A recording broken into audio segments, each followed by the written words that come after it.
My dear friends, let us reject hatred, ethnicity, toxic language, hate speech, and political violence. Without segregation, if you engage in violence, in corruption, you are on your own. No one will be allowed to disrupt these elections. You come in the name of democracy, you disrupt the elections, you are on your own. That's my message, because they are the ones who brought violence in this country. And shifting fully into campaign mode, President Hichilema urged party members and alliance partners to intensify mobilization efforts, calling on every supporter to help secure more votes for the ruling party ahead of the polls. I have a message for all of the UPND members. I have a message for all the supporters of UPND. From today, I, Bali, HH, is appointing all of you. My dear friends, let us reject hatred, ethnicity, toxic language, hate speech, and political violence. Without segregation, if you engage in violence, in corruption, you are on your own. No. This year's elections, 13 August 2026, will be free and fair and credible. And I want to ask you, the youth of Zambia, to rise and go and vote. Vote for a government which you know, a leadership which you know will continue to give you opportunities. Not a leadership that will bring fights back in the markets. Not a leadership that will bring back fights in the bus stops. No, no, no, no, no, no. We want Bukomo, a leadership that will bring you Bukomo. So rise, arise, sow and vote on the 13th of August 2026. It's only not long from now. UPND government, sometimes you guys, you make me, I look at you, I feel like crying. I feel like you guys, I don't want to say anything because election is just a few days from now. Do you guys, what is wrong with this system? What is wrong with this government? I warn you, don't allow these criminals to stand. Block them. When you block them, you are saving the people of Zambia. Sometimes you don't need to follow the noise. You have to behave like Moses. If Moses was listening to the people of Israel, he was going to take them back to Egypt. But he knew what was good for them. Look at the people that went to take over power saying, we are going back to Edgar Lungu's regime. Who didn't know what happened during Edgar Lungu? All this nonsense was caused by the UPN. It was caused by our government. It was caused by people that they claim that they are doing politics for us, but knows nothing about politics. If you look at the people you allowed in the ballot, look at Mundibele saying, I will buy your maize at 1,000 instead of 300 and something kwacha that the President H has put it. If you buy the maize at 1,000, how much do you think Milas will say? My brother, this thing is, these guys are not putting us under pressure. We put ourselves in this pressure because we don't listen. We are greedy. When you give someone advice, it looks like you want to take their position. All of us are here because of a church. If not a church, I mean, would have scattered this party long time ago. We are here because of a church, and we are doing everything possible to make sure that he wins this election the second time and even beyond. But whereby you agree with people on one thing, they go and do another thing, thinking that they are wise. You look at them and get loved. It's a lie. Once people usher you into power, you now have to use that power they gave to you to sustain yourself in power. No one will love a sitting president. It's impossible. Once they usher you into power, they have done their part. If you want to remain in power, you must use your presidential power. And that's where President H appointed people. Help me to remain in power to achieve what I want to achieve. But the people he appointed, majority of them are greedy. When you give them advice and they see that, this guy knows politics more than me, or this guy knows business more than me, they will stop talking to you. They will never take that advice. Because to them, it's all about competition. Okay, God, thank you, I've done my part. Look at what is happening. A party that was formed 2 months ago. Just see what is happening in Solwezi today. And we claim that we have people who say they are our doing politics for us, who receive millions of kwacha for doing nonsense. They are there watching these people doing this type of thing in Solwezi. What is your duty? This is where I miss people like Kaiser Zulu. I say it and I will say it again. This is politics. We don't need this type of nonsense that we are doing that we call politics. We need real politics, African politics. Even in America, Donald Trump was shot. Few days before the election, he was shot. They wanted to kill him. That's America for you. The America that you are respecting, the America that you are bowing to, they do dirty politics. Problem. Kabush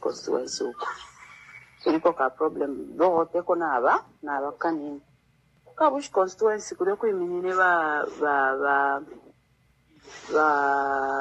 atinani yo ukukuli uwa UPND udi Imelda Mpumpuni eminine na ba Titus Stylus Sichinga telampi now Imelda Mpumpuni fuale chitamwe bantu bakwalesa Imelda Mpumpuni alesenda abantu ngabasenda abantu pa dola hiumo bali okwabomba ku Chinese alebe bati lete na voters cards aleba pela maduve imagine duve ya 130 kwacha na ka 10 kg kabunga ngabasha yale voters cards aleshala ocha nomba kusheta kuli abanga mchitako report mwe bantu fefu alechita ukocha ama voters cards abapoka abantu nabena abantu fipu batabatontonkanya apoka abantu ama voters cards abapera duve ya 130 kwacha na abapita sana bana mayo bale yokukwini na ka 10 kg kabunga bushebu smobu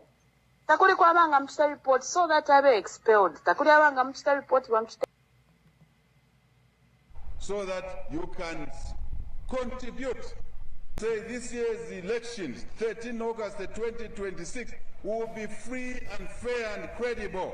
And I want to ask you, the youth of Zambia, to rise and go and vote. Vote for a government which you know, a leadership which you know will continue to give you opportunities. Thank you very much. Good day to you, Zambia, and thank you for joining us on this program. What the paper says, we'll be discussing the events that the newspapers have written about and events that are occurring even on social media. I have provoked you with three videos.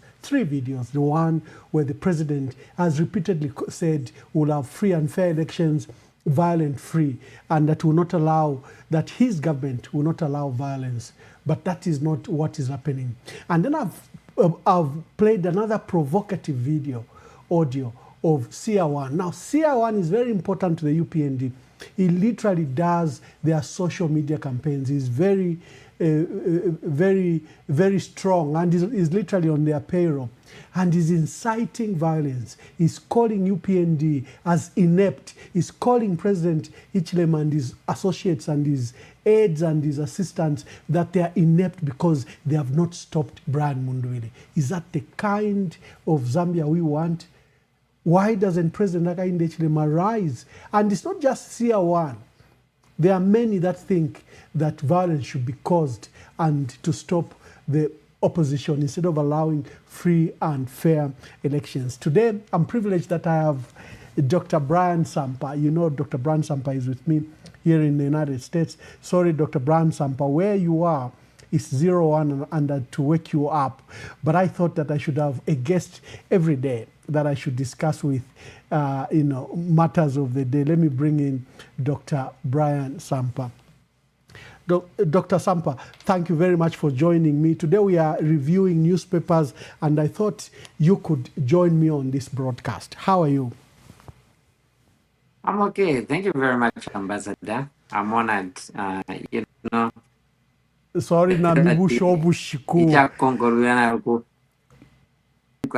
there's no problem. It's fine. We are honored. It's our country. We need to contribute. Thank you for your sacrifice. Doc, what are your views about my introduction? President Hakainde Hichilema on one side, he says we'll have free and fair elections. But that's not what we have had so far, especially in the last 60 days. We've had violence in Chawama against Brian Mundubile and Makebi Zulu's convoy. We've had their security team arrested while the UPND have not been arrested. We've had 5 lives that have been lost. Kaputa, I think in Magoye, in Lusaka, and 2 other places. 5 lives have been lost so far. And just the other day, we saw over 30 vehicles of the Makebi Mundubile camp destroyed, where UPND thugs stormed the area, stoned the vehicles, and damaged the vehicles. Yet the president keeps on talking about free and fair elections. Then you have dangerous audio like that of CR1, who's one of their major social media supporters, calling for literally the elimination of Brian Mundubile, as there should be no competition in this election. What are your thoughts?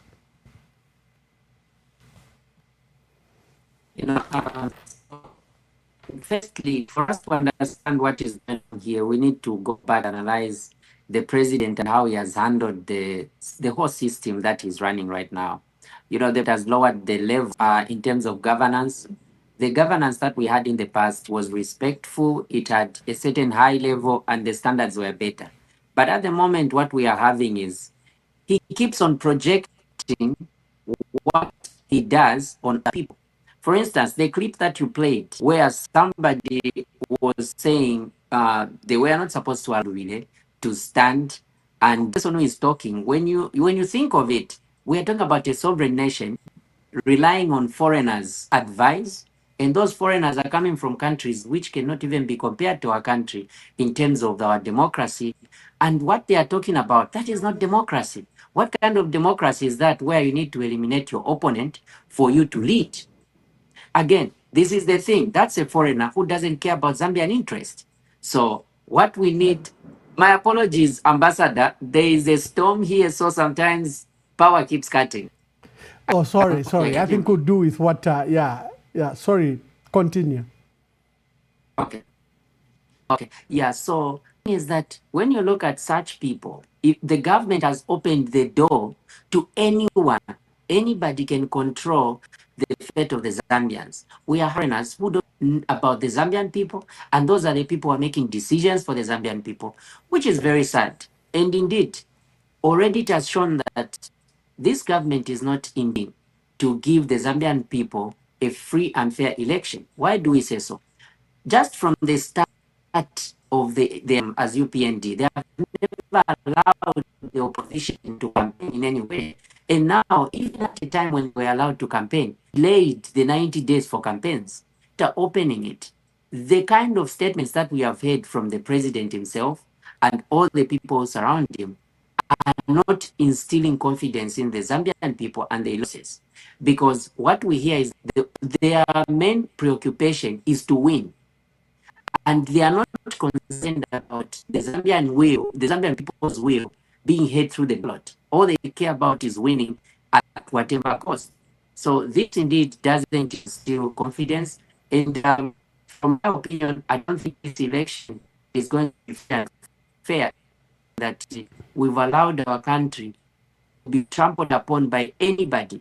Because, we're talking about Zambian life, who are the ones who are suffering, who've gone through all this hunger, and they're going through the load shedding, which has happened for 4 years, and then to come and allow foreigners who don't experience such things, that they should be the one to decide the fate of Zambians. It's something that should be frowned upon. Indeed, thank you very much.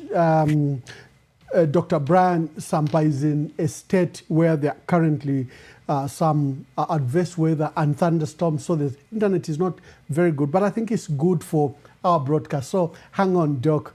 What has caused that anger from people like Sia One is what happened in Solwezi yesterday, where Brian Mundwil and Makebi Zulu have wrapped up their campaigns.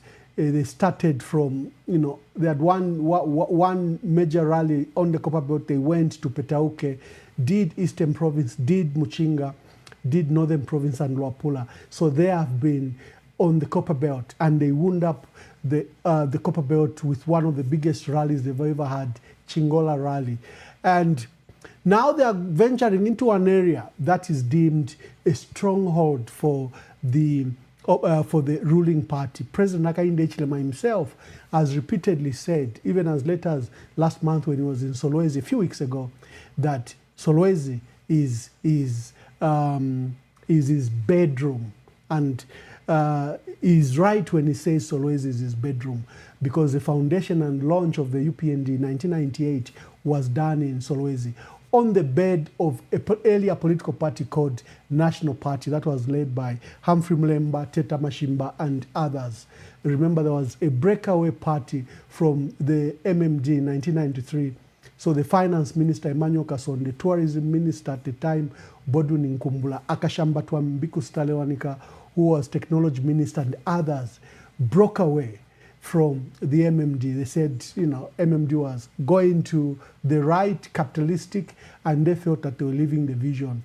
But that party didn't really succeed. by 1996, it was literally obliterated. But Humphrey Mlemba was such a very strong name in Northwestern Province. So if there's any area where they won MPs, it was in Solwezi and in Northwestern Province. Zadeco and other parties emerged in 1996.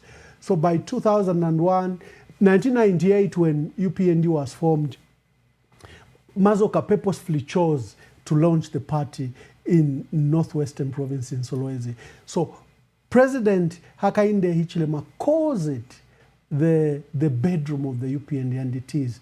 And yesterday, the boys were in UPND's bedroom. Here they are.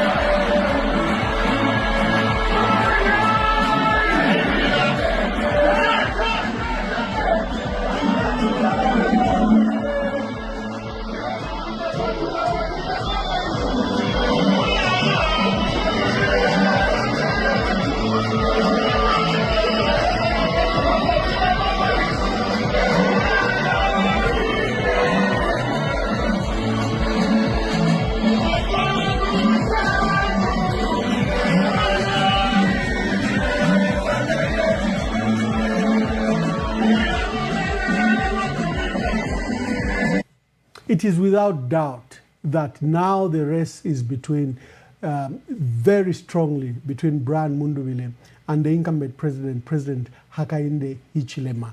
And that rally in Solwezi has a lot of significance. Like the president himself said, that it's a bedroom of the UPND. And that is why you saw the ranting from Siawan and others that Brian Mundubile and Makebi Zulu and others must be stopped. Let's go to what the newspapers say, and I solicit the voice of my dear brother, Dr. Brian Sampa. Remember, he's former president of the Zambia Medical Association. He went through persecution both by the Patriotic Front and by the UPND. He's currently in the United States. But, you know, he's always been a man that has been worried about the public affairs of our country. He wanted the health sector to work, and his voice and speaking for doctors, especially the unemployed doctors, it didn't make sense. How can you have a country where you have doctors that are not employed? They're working voluntarily. Doctors are such a rare species because of the doctor-patient relationship. And in Zambia, we have one of the worst doctor-patient ratio. But you have doctors that are unemployed. And Dr. Brian Sampa couldn't sit on his laurels because he had a job. He spoke so strongly that both ministers of health under PF and under UPND couldn't stomach him. And, you know, you saw he started suffering arrest. So I'm privileged to have him here with me. And I hope that he can find time regularly to be with me. So we'll go to the newspapers one by one and I hear his views. Ya so Brian Mundubile kusolowezi banyonga ndakutati nikubedira umule wachora zoita wasatini August Brian Mundubile ni president imwe amene simumufuna atiyeni kugimu kuti tikakwira finguwana ndawi ata mchangwa chewe. Dr. Sampa, we have one of our first newspapers. This particular page is this particular newspaper is called Real Times, and is leading with concerns from Transparency International that the vote, I think it is talking about vote protection, and that it's important that we guarantee that we'll have free and fair elections. Now, the issue of vote privacy, vote security, ballot protection has become a prominent debate. Why has it become a prominent debate? For one simple reason. There is fear that Zambia may not hold democratic, transparent, credible, free and fair elections for reasons. First, remember the new legacy issues where pre-elections, bad laws were passed. The cyber laws, CCTV laws, the Electoral Process Act, and Bill 7 came into law. Parliament was expanded significantly. Those were the pre-issues. The current issues, the current state of ECZ, is Mwangala Zalomi's-led commission able to deliver free and fair elections? There are currently concerns over the ballot printing that is taking place in Dubai and its dispatch. There's already an issue. And Transparency International has raised alarm, and they are talking about vote privacy, that it is risky. And they are talking about NRC cards. There are now countrywide reports in Choma and other places where people are buying opponents, those that are perceived to be opponents, their supporters. You buy the cards and you keep them, or you bend the cards so that you disadvantage your opponent. And one of them that we caught, and I'm asking her to call, she's an MP, she's a UPND candidate in Chifubu, in Ndola. There's a number there she can call if she feels that she's being victimized. But here is the audio. This is in relation to what Transparency International is saying. There are various reports that the UPND are buying voters' cards, especially from supporters of political opponents. I don't even know how that works. Because how do you know that this person may not vote for me? Then you buy their card, you destroy their card, or you hold it that on the voting day you give them to go and vote for you. But there's something happening to ballot security. But I will invite Dr. Brian Sampa to speak generally about vote protection. But listen to this audio. Imelda Pumpuni is a candidate in Chifubu.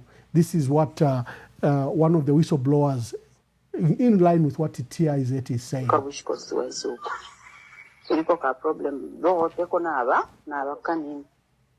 constituency kuliko iminine ba atinani yo ukukuli uwa UPND udi Imelda Mpumpuni eminine na ba Titus Stylus Sichinga Telampi. Now Imelda Mpumpuni fuare chitamwe bantu bakwalesa. Imelda Mpumpuni alesenda abantu ngabasenda abantu pa dola hiumo bali okwabomba ku Chinese. Alebe bati lete nama voters cards. Aleba pela maduve. Imagine duve ya 130 kwacha na ka 10 kg kabunga. Ngabasha ya nama voters cards. Ale shala ocha. Nomba kusheta kuli abanga mchitako report mwe bantu fyefu ale chita. Ukocha ama voters cards. Abapoka abantu na bena abantu fipu batabatontonkanya. Apoka abantu ama voters cards. Abapera duve iya 130 kwacha na abapita sana bana mayo baleyo kuyi na ka 10. Let me bring in Dr. Brian Sampa to give us the views about that Transparency International story carried by Real Times and an audio that is circulating on social media. What are your views just generally about the state of our country? Is it possible that we are going, under President Hakainde Hichilema, is it possible that we are going to have democratic, transparent, credible, free and fair elections? You know, the direct answer to that is that it's very unlikely. Why do we say so? You know, under President Hakainde Hichilema, he has normalized illegalities. That's what he calls imingalato. You know, before that, we never used to have the word imingalato in public, where the government is even proud to say that they will use certain dubious means to achieve whatever they want. Now, the moment we started seeing imingalato in public, that's where everything got wrong. Now, we are at a point where, Ambassador, I had an experience just 2 months ago. Somebody called me to tell me that they were promised a job by a UPND cadre, and this person requested for their voter's card. So the issue of voter's card is not just happening right now. This report is a very good report, but this is something that has been going on from last year. They have been collecting people's voter's cards, sometimes promising them jobs, and which is not even the case. And when they get these voter's cards, sometimes they are keeping them. So when I asked the person who had it last time, I asked, but how did you surrender a voter's card? They said they promised to give me a job. But up to now, that person hasn't been given a job, and there is no telling where that voter's card is. Now, with this Transparency International Zambia report, it solidifies what everybody feared, that the government, for them to even be doing this, it means they can go to any length to win an election. But now this is a twofold thing because it means also that they know they are losing. There is no way you can become that desperate if you know you are going to win. The UPND government was in opposition for a long time. They won an election because the government then allowed them to go ahead and do the right thing. Don't think, people shouldn't think that the PF wouldn't have also gone on rampage to buy people and do Mingalato. They would have done that. But there was some decency there where they were trying to follow the constitution. Yes, there were certain wrongs which may have happened, but the truth is there was decency up to a human level. Now, what we are seeing now is too much because as long as it's being perpetrated by the government is not even paying attention to it. So very soon you are going to hear the government disputing the same audio, even if the audio is authentic, because unfortunately we are dealing with people who are deceptive and all they want is to champion their own agenda. They don't care about what is the fact. They don't even care about how the people feel about whatever thing occurs. And that is very dangerous. And we have so many examples of that. We had audios before which were authentic and proven by people committing certain offenses. Like, for instance, the issue of Chavinga. I'm just alluding to that one. Like that audio, they refuted and said, no, it was an AI. The same way they are going to come out now. Don't be surprised, Ambassador, to hear them say it's an AI because this government is very deceptive. And Zambians just need to be vigilant because these elections are crucial. These elections will decide the fate of Zambia. We are headed for doom right now, and Zambians need to make the right decision by choosing the correct leader who is going to turn everything around. But if Zambians miss this opportunity by not guarding the vote, then Zambia will be doomed. So indeed, it is a challenging situation, but I do trust the Zambian people that they are going to rise to the occasion and protect the vote. We got to the next edition of the paper. This Money Daily says, quotes the same statement by TIZ, but it takes from the other angle. It is warning of empty promises, election empty promises. The difficulty that President Hakainde Hichilema has is very simple.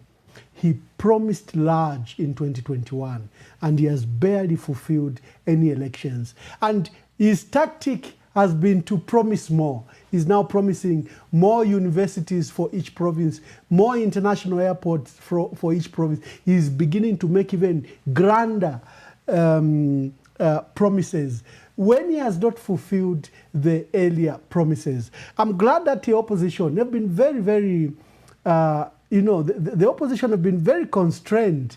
But one of the major issues I noticed is Brian Mundwile referring to farmers that they should wait for probably the next 2 weeks and they can get a better price under his government, because President Hakainde Hichilema has offered 347 kwacha per 50 kg bag. Last year it was, I think, 345, an increase of 2 kwacha. And so Brian Mundwile's major policy, other than that, they will buy industrial dryers to allow for a fresher and earlier marketing season. He has promised the farmers that he can offer them a better price just in the next 2 weeks than what this government has offered. But then there are grand promises, like the ones that are being made by the president, promising an international airport in Mongu, in Kasama, in Chipata, in Mansa, in Solwezi, in Kabwe. He's promised an international airport at every provincial center. He's also promised a university. For the university, I think that's an odd promise by President Michael Sata, who rolled out from 2 public universities to about 7 universities. President Michael Sata also wanted a public university in every province. What do you think about these promises? Because most of them, like many people, why they are angry with President Hakainde Hichilema is they feel cheated. They feel he obtained power by false pretenses. He told the people that you buy Millimil at 50 kwacha. Millimil is in excess of 230 kwacha. He told them fuel will be at 12 kwacha. Fuel remains at 28 kwacha to 32 kwacha. He said the exchange rate will drop from 17 kwacha at the time to 12 kwacha. Well, it has settled to 17 kwacha, but it doesn't go on to 12 kwacha. He promised that ZESCO tariffs will be far lower than they were paying under PF, but the tariffs are very expensive. He said he had put a moratorium on debt and that he will not be borrowing. Well, we see that he has ballooned both domestic and foreign debt. And TIZ says, these promises, be cautious. So Money Daily has quoted TIZ from the same report that the other newspapers quoted, and they're talking about empty promises. What are your views about election promises, these campaign promises? So I'll tackle the two main contenders, which is BM8 and HH. Now, to start with HH, you know, in 2021, HH, like you earlier mentioned, overpromised. But I really wouldn't call it overpromising because it was consciously done so. He knew that he needed to make people vote for him, so he said what people wanted to hear. But this is the thing that shows that he took the Zambians for granted. He promised that by 14 hours, the kwacha was going to drop. By 14 hours, unfortunately, the kwacha had reached now up to 34. The kwacha reached as high as twice the way he found it at one point. And then you look at the fuel prices. The fuel prices were going up. When you look at the load shedding, it reached a level where people had to wake up in the night just to do ironing because they used to have power for an hour, 2 hours. Others were going days without power. So, to sum it up, he failed to fulfill his promises. He couldn't even manage to build one full capacity school or university or college or whatever. He was building 1 by 2 classrooms, and those were also with inflated figures. It was just a way of siphoning money. Now, when you look at that, what he has performed from 2021 up to now, to come and hear him promise now universities in every province and airports, if you can fail to build a simple school, how are you going to build an airport in every province? And we're talking about international airports. Okay, let's assume for sure you will manage to build an international airport, let's say in Nakonde. Is that a priority for people in Nakonde? How many people in Nakonde will even manage to get on a plane to go to Lusaka? Why would they even get on a plane, pay maybe 2,000 or 3,000 kwacha when people are making less than that per month? There are people who are working on booths, who are the majority, and those who are working just in shops and low-paying jobs. They don't even make 3,000. So how can they manage to even be flying? So those kind of promises, the Zambians have understood them by now because you can tell by the way they are responding. Zambians are no longer enticed by empty promises. He has been promising a lot of projects. Yesterday he was in Ingabwe and he promised also that he was going to build a school there, a hospital. But remember, when you are a sitting president, you can't be promising. Firstly, you are supposed to tell the people what you've done. And mostly people care about what you've done than what you are promising. It is people in opposition who are supposed to do more promising because they have never been in government.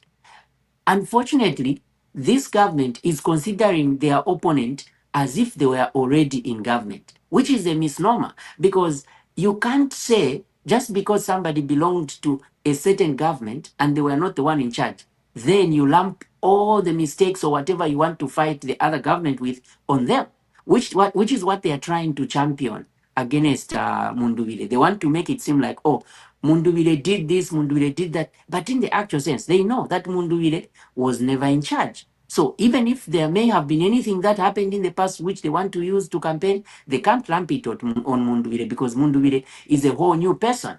Just like President Edgar Lungu came from UPND and came and became president in PF, nobody was talking about what happened in UPND. Even when President Mwanawasa moved from MMD, with the same MMD that he resigned from, he came back and became president and performed very well, fought corruption and all that. Nobody comes and says, oh, Mwanawasa came from the same MMD, we were complaining about corruption, so there's no way it was going to be acceptable. So this is just something which they are trying to use to make people believe what they are trying to champion. But to come back to exactly that report, indeed, there are a lot of empty promises that the president is making. Now, let's talk about Munduvile.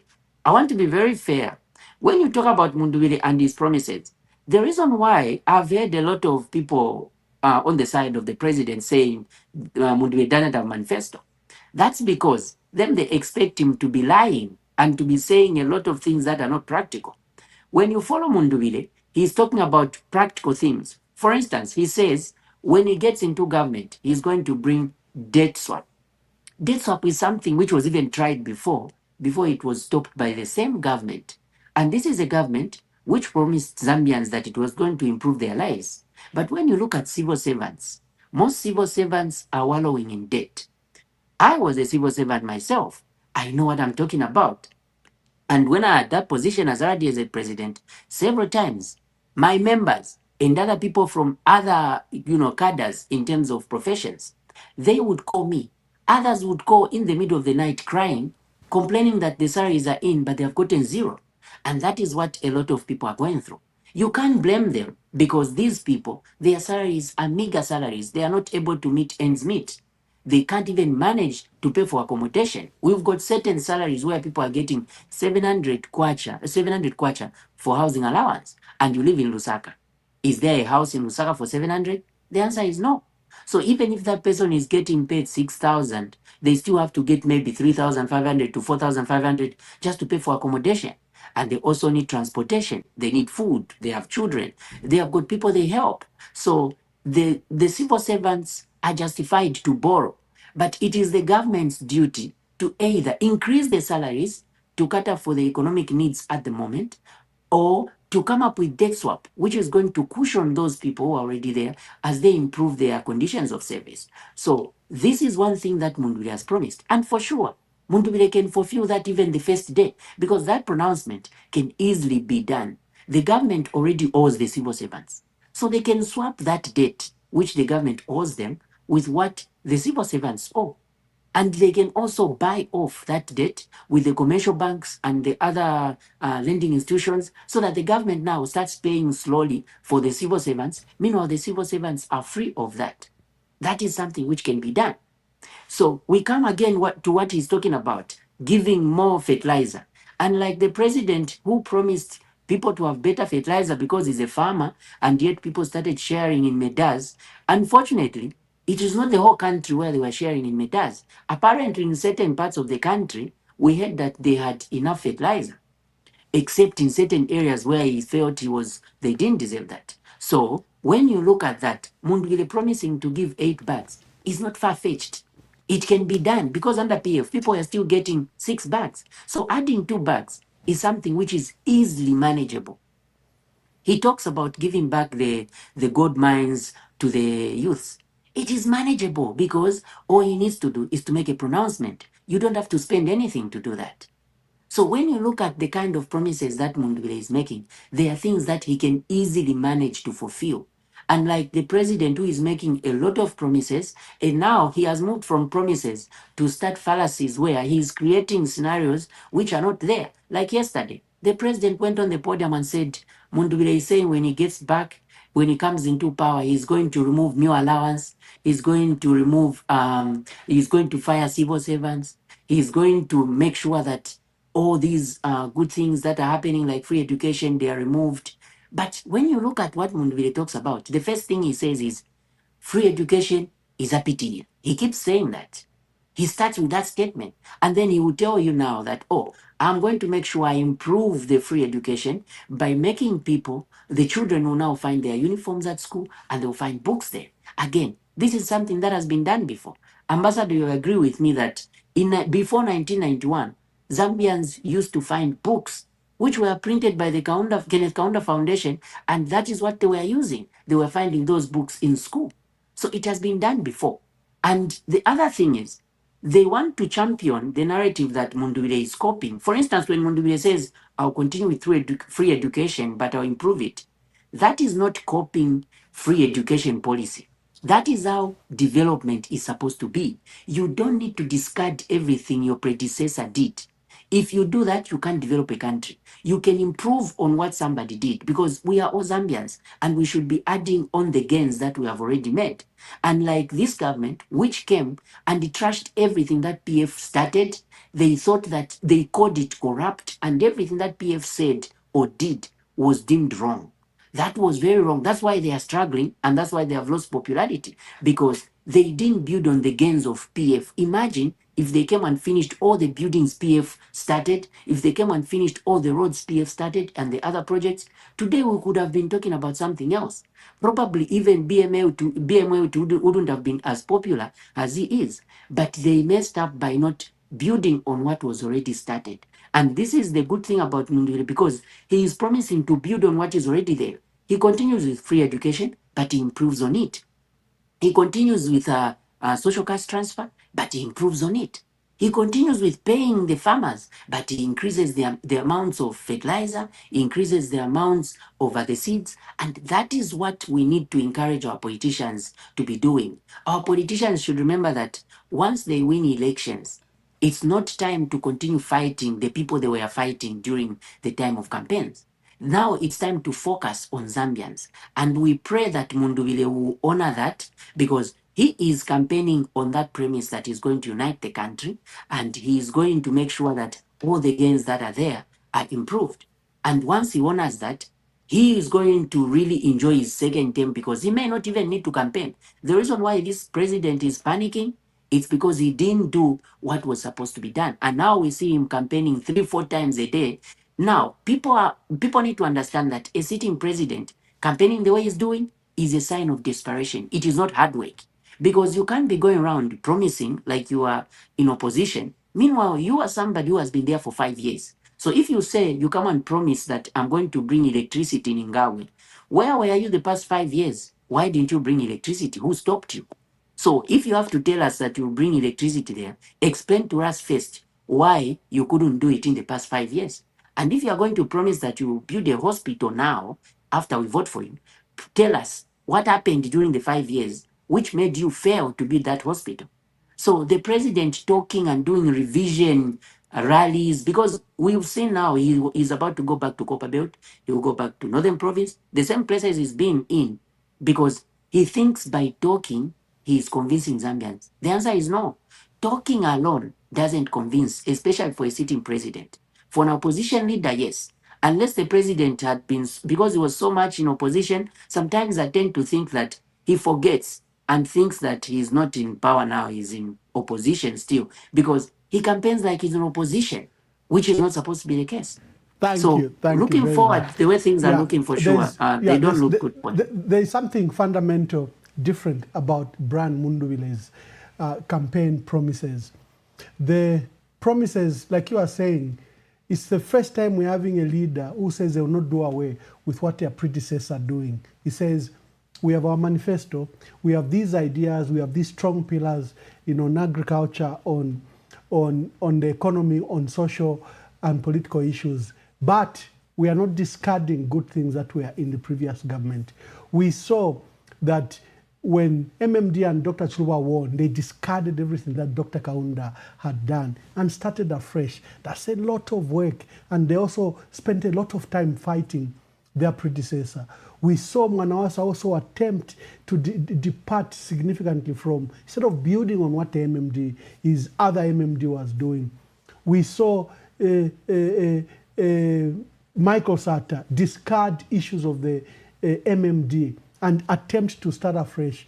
We've seen President Hakainde Hichilema discard the PF, criminalize everything they were doing, whether they were borrowing for building airports, dams, schools, hospitals and all. He just criminalizes it and he wants to start afresh. And he abandons projects that were midstream. And like you are saying, this is a crisis that we find in. Let's go to the other paper. The Mass today is leading with a story on nutrition. Doreen Mwamba, who was Minister of Community Development, is the one that is being quoted on this story. And Mulusa has also said Northwestern Province is no longer the bedroom of the UPND. It is gone. Then our journalist who's been detained, the international, the Free Press International, have made a comment. They've expressed alarm. And this is the third biggest, one of the biggest media organizations, advocacy organization, that has talked about the arrest of Macpherson Mukuka. Let me just bring you in you've suffered this harassment of the police. We have a journalist who's been locked up. Have you been following the matter, and what is your view? So I have been following that matter. You see, this is what I talked about earlier, the issue of selective justice and the government trying to do things. If you support them, you do something, they will turn a blind eye. If you don't support them, even if you've done nothing, they'll find something on you. So we have that journalist who has been detained. But look at their people. We've got a lot of people who have been doing a lot of wrong things, but nothing happens to them. And it pains me because I have been in that situation when the government just starts following you and wanting to deal with you. This government does not care at all. And once they start following you, for them, they will make sure that they will ignore even the voices that are dissenting. Other governments had this ability to listen and change their minds, just like the way ECL listened, even when he knew that Hakainde had committed a crime which was hideous. In other countries, maybe they would have even shot at his vehicle when he endangered the president. President ECL still felt pity. He understood that this is a human being, he's a father, he's got children, he's got the family he takes care of, and he forgave him. Unlike this government, once they hate you, if they will find something on you, they will find it. If they can do what they are doing to Gary Nkombo, what of somebody like this journalist? I fear for his life, because when you look at Gary Nkombo, who is their own person, being beaten in broad daylight, and the same person who beat him is the one who sues him, and Gary Nkombo is arrested because he was beaten. Now, how about this journalist? So the international community needs to come. The issue of Gary Nkombo is very sad, but I'll discuss it in the next paper. But continue with your thoughts. Yeah. So when you look, the international community really needs to come in. You know, a lot of times, because sometimes you find that most of these organizations, Ambassador, I'll tell you that there are a lot of organizations we have in Zambia which were part of the UPND agenda. I came to discover this the time that I was RDSA president, because they generalized that whoever was having a dissenting voice was actually working with the UPND. So these organizations started approaching us, and when they could approach us, we could see that these people didn't just mean well for the Zambians. All they wanted was the UPND to be in power. That's why a lot of organizations are quiet. This is disheartening, because what they should know is that the same way, the same UPND has gone after the the non-governmental organization, NGOCC, yes. Beauty Katebe, the same person who helped Hakainde, is now being followed by the UPND. She's even in court right now. So this government can do anything to anyone who doesn't agree with them. So it's time for everybody to rise up and make sure that their voices are heard, because this journalist is very vulnerable wherever he is. We don't know what they are doing to him. One person who was arrested at one time told me a story that they use draconian methods. They would get you and take you to unknown locations where people come in masks and they start torturing them. People have been tortured. So we don't know what's happening to him at the moment. People need to come out. A lot of people need to take keen interest in this and fight for the rights of this journalist. It is a very sad scenario. Now, you talked about the bedroom, which is the bedroom for the UPND. So when you talk about Solwezi, I think what we are seeing in Solwezi is exactly what we saw in Chingola. You know, Ambassador, if you look at 2021, Chingola, UPND won massively. They won massively in Chililabombwe, but people already moved because, again, I keep telling the UPND that the UPND did not understand how they won. That's why they will lose. If the UPND understood how they won, they wouldn't have been behaving the way they are doing. The UPND didn't win because they were loved. No. The UPND won because the people were not satisfied and they were protesting against the then government. So when people vote for you like that, the majority are actually members of the other political party, which is the opposing one. So there were PF people who voted for UPND, a lot of them. Because if you ask yourself, where did the 1 million votes come from when we had only 2 major parties? It means that the majority came from PF, and of course we had undecided voters. Now, the UPND didn't understand that. When they came into office, they started persecuting the very people who came from the same place which voted for them. And by so doing, they alienated people. That is in addition to the unfulfilled promises. So that is the reason why these are going to lose. Look at Chingola and Chililawombo. When you look at Solwezi, it is the same pattern. Even where they are going today, because today they are supposed to be in Mufumbwe, it will be worse because in Mufumbwe they went and shot people. They killed a number of people there. Things will even get just worse as Mundubile and Makebi go to other places. So this is not shocking, and we are yet to see more surprising news when the elections will be announced, because we've heard stories that people in Mazapuka and Livingston, things are not going to be as easy. They may win, but not winning by 90% like the way they have been doing. So I think that's what I can say about it. Thank you very much. I always, sometimes we have a lot of pedestrian analysis, and I'm glad that you've put it in proper context. The UPND does boast that they won with a margin of 1 million, that President Hakainde Hichilema got 2.8 million votes and Edgar Lungu got 1.8 million. And in their analysis, they are saying it's not possible that Mundubile can bridge the gap of 1 million and proceed to win. Now, that's pedestrian analysis. Let's look at this way. How many voters were registered in 2021? Over 7.5 million. So if President Hakainde Hichilema got only 2.8 million, that even gives him a minority president already. And Edgar Lungu got 1.8. If you add that together, that's 4.6 million. You have over 3 million people that didn't vote and stayed away. What is the thought of that 3 million that stayed away from that election in 2021? So to take glory that Hichilema won by 2.8, when 3 million sat home, you have a problem in your analysis. Now the registered voters are 8.2. Do you know if the ones that stayed home, maybe they didn't want to vote for Edgar Lungu, they didn't like Edgar Lungu, but they also didn't feel strongly that they could vote for Hichilema, and they stayed home. About 3 million, if you remove the 250,000 sport votes, you see that it's quite a large number of people that... So for the people that turned out to vote, that is where President Hakainde Hichilema got 2.8 million. But I can ask, what about the 3 million that stayed away? And what about if that 3 million now participate in this election? Do you know their mind? You know. So let's go to the next paper.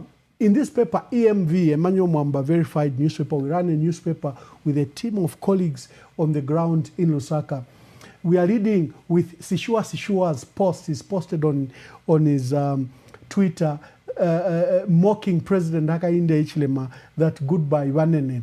And he has given an analysis that no one expected that Brian Mundubile would pull such a massive crowd in Northwestern Province. And he has gone in depth to analyze why the turnout in Solwezi was that big. We have Samakai, who also, as a precursor to the rally, also commented that Northwestern Province would no longer be a Cinderella province to just aid people.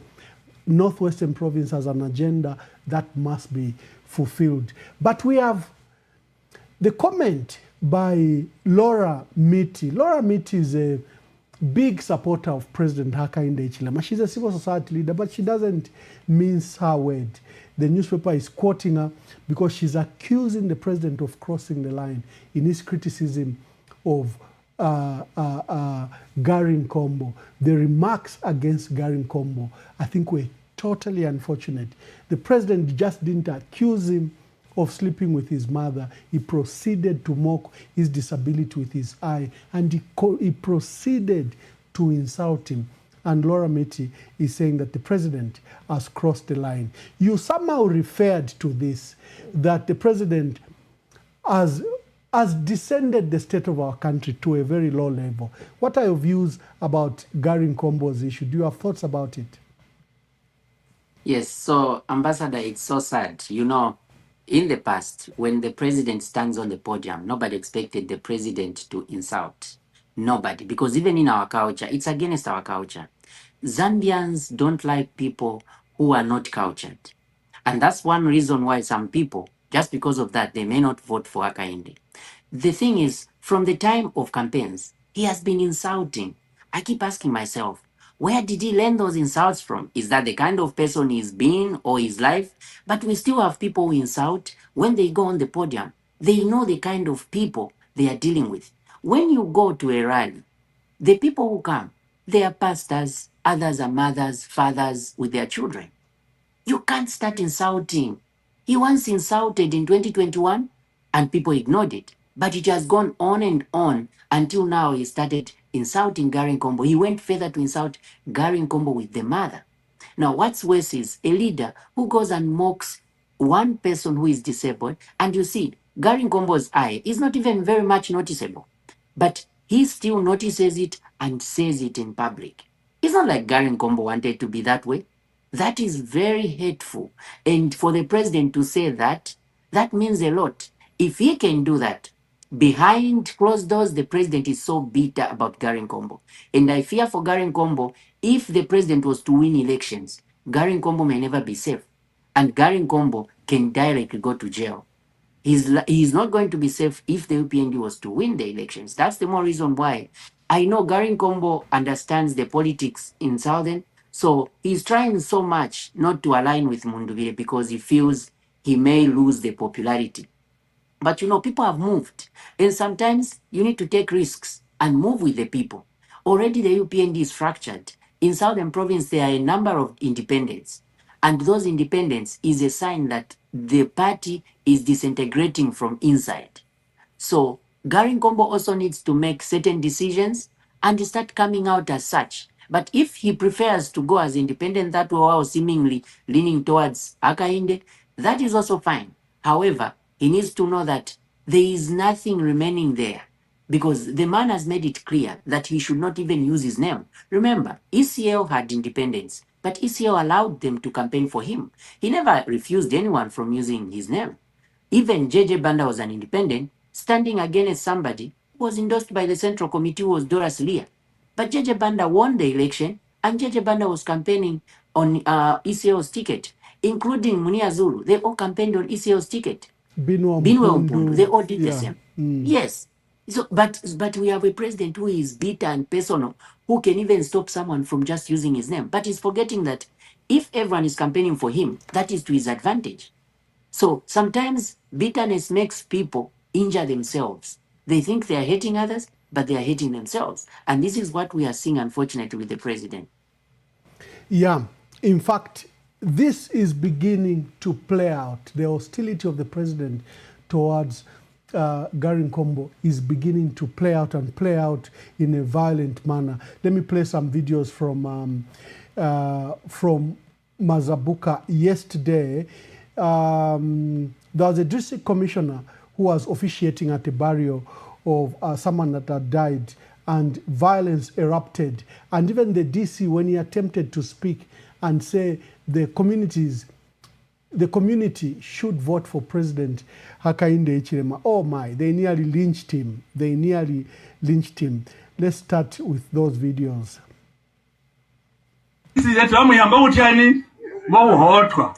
Mulimbo mwabu buhota mulimbo ni mania andi mulumbe kuti mwabola mubunji mwatonde halu yando katuzumana kupona mbuyena o ali mwandi mulumbe ikwamba kuti jira chimwagita mu 2021 ubuhota gabo tuchene yonse mboyiya mwagitega botu leza mulele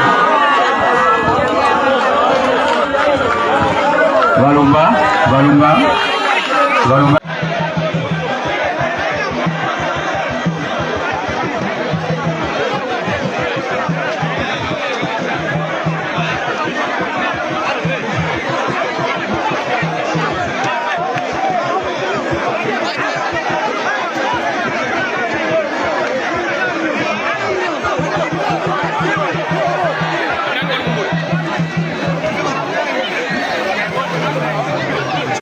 Thank you very much. So the kind of rhetoric and putrid remarks by the president has raised the political temperature, especially in Mazabuka. And during the burial of that gentleman, we saw that violence nearly, that the DC is Oliver Mulomba, and there was a clash between UPND and Garin Kombo supporters.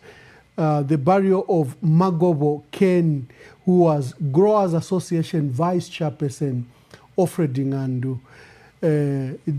That was where the violence and those remarks took place. So, and then we have another video in Choma where the independents were attacked by Cornelius Mweto's supporters, and there was pitted battle. There is also similar videos in Monze where the independent candidate was attacked, similar in Kalomo. So the perceived stronghold, tight stronghold, it may not be as rosy as it is. The Daily Revelation is leading with the story of, I'm standing not as Bemba or Ikaonde, but I'm a Zambian, Brian Mundubile. They are commenting about the rally yesterday and Brian Mundubile and Makebi Zulu arriving in Northwestern Province. I think that we've discussed the issue of Brian Mundubile and the discussions around. Let me just go to the next story. The Electoral Commission of Zambia gave an update yesterday that the ballot papers will finally arrive. There have been many stories by ECZ. They said the ballots will arrive on Sunday. They changed that the ballots will arrive on Monday. And this has caused great anxiety. News Diggers is leading with that story. And we have another story there which is quoting the president who's saying people should reject pangas and cadarism from PF. Now this is a highly hypocritical. Brian Mundubile has had over 53 political rallies, and we haven't seen any violence perpetrated by the Brian Mundubile Makebi Zulu ticket. We have not seen. But the president keeps on saying that they should reject PF's cadarism and violence. Who has caused the death of the 5 that have died? Who has caused the violence? Who stoned Brian Mundubile's convoy yesterday? But yet the president, as usual, keeps on shifting the burden. What are your views on these stories? Let's start with the issues of ballots. ECZ announced that the ballots are arriving today at 9 hours, and they invited stakeholders to be at the airport by 8 hours. What are your thoughts? So about the ballot papers, I've been following the updates from people who are in Dubai, and they were. I was so impressed that they said they even had to cancel their tickets because they wanted to ensure that these ballots come safely, and they wanted to ensure that there is integrity up to the last ballot. So the fact that now the ECZ has announced that the ballots are coming, let's hear what the stakeholders are going to say once they inspect these ballots, because last time there were a lot of concerns. The ECZ just yesterday, they mentioned that they were not even aware of when the ballot papers were going to come. They gave a very vague statement. But now, since they clarified that they're actually arriving, which is a very good thing, we look forward to seeing what will happen. And then we expect this to be very transparent because it is a very crucial election, and we don't want people to see anything that may not even be true as them trying to do something wrong. Because when tensions are rising the way they are, you need to be very careful with whatever you do. So the ECZ should be aware of that. Unfortunately, we have got the ECZ, which is pro-UPND, and those are even members of the UPND. And there were even stories surfacing that, no, the chairperson has been frequenting certain areas, so which is worrisome, but we expect that still we need to have some decency, and all those observers need to be there, the stakeholders, to make sure that everything has got integrity. So now I want to talk more about the issue of the president saying reject pangas and cadarism. You see, sometimes when I listen to the president so much, I come to realize, you can't run away from the fact that you have a medical mind and you're thinking the president is projecting. He's always projecting. There are times when subconsciously you can start projecting the things that you don't like about your behavior or yourself, certain things that you do, and then you start projecting on other people.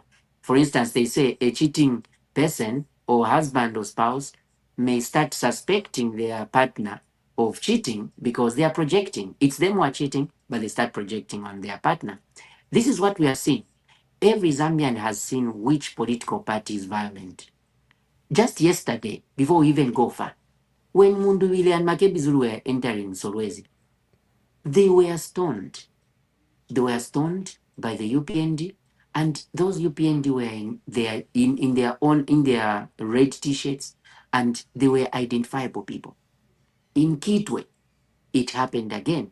When they were in Kitwe, they were attacked, cars were smashed. The same thing happened in different areas. Even after yesterday's rally in Solwezi, the member of parliament who is standing under Tonse was also attacked and her car was smashed. The UPND have been doing this. The UPND ended up also killing. There is that gentleman who, it is all over social media, who was killed just for playing a song about Munduwile and Makebi. The government hasn't done anything. No one has been arrested. You move from there, you go to Kaputa. The same thing happened. So the party that is violent is already known. The UPND have been very violent. But the president, unfortunately, keeps mentioning PF because one now needs to ask the question, who was gassing the people really? Who was gassing the people? Because what we are seeing now is that this government is so violent. Now, if they are this violent, how were they when they were in opposition and they were desperately in need of getting into power? The difference is that the government that was there then was decent. That's what I've come to realize. I've come to realize that this government, they were so desperate and they were willing to do anything. We should have listened to Mwanawasa. Mwanawasa once said, the president with Mr. Hakainde Hichilema is that he is willing to do anything to get what he wants. And because of that, you can see with the way he moves. So they can even come up with, false flag operations. During the run-up to 2021 elections, we had gassing, we had burning of markets. How come this time those things are not happening? It means that the opposition are not the ones who are doing it. And now the one who was doing it is now in government. That's the logic that we can use. So when we look at what is happening with cadreism and the president even talking about cadreism, the president should first talk about his cadres. The president should come out, condemn these cadres and make arrests of those people who are beating people. But if we can see what happened to Gary Komboya, the person who beat someone is the one who sues, then there is no hope.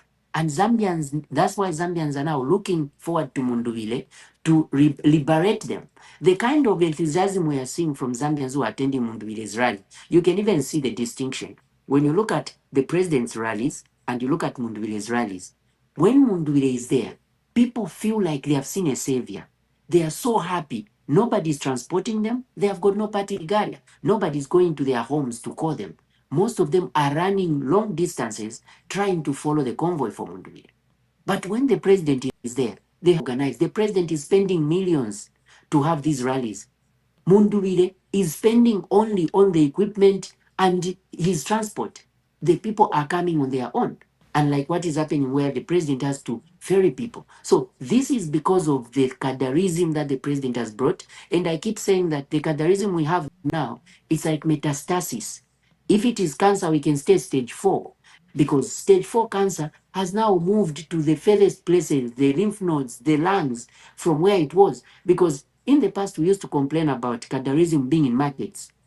And remember, those cadres were people you could even control because it was just depending on the government's will to fight and control those people. But now we have cadres in offices. The cadres are the ones in decision-making position. So if you have a cadre who is the one making a decision, that's even more dangerous. So indeed, we are at record low in terms of governance, and that's why Zambians need a change of government. Thank you very much, Dr. Brian Sampa. I've got a guest in the studio today to analyze the newspaper. We'll be bringing guests to support what we are doing. This evening, we have another special guest, Dr. Chanda Kazia, former PS. We are discussing the role of workers in this election and government policy related to the elections. Dr. Brian Sampa is helping me review the newspapers of the day. We'll take a commercial break and deal with the last newspaper, and I'll open the phone lines for your contributions or questions.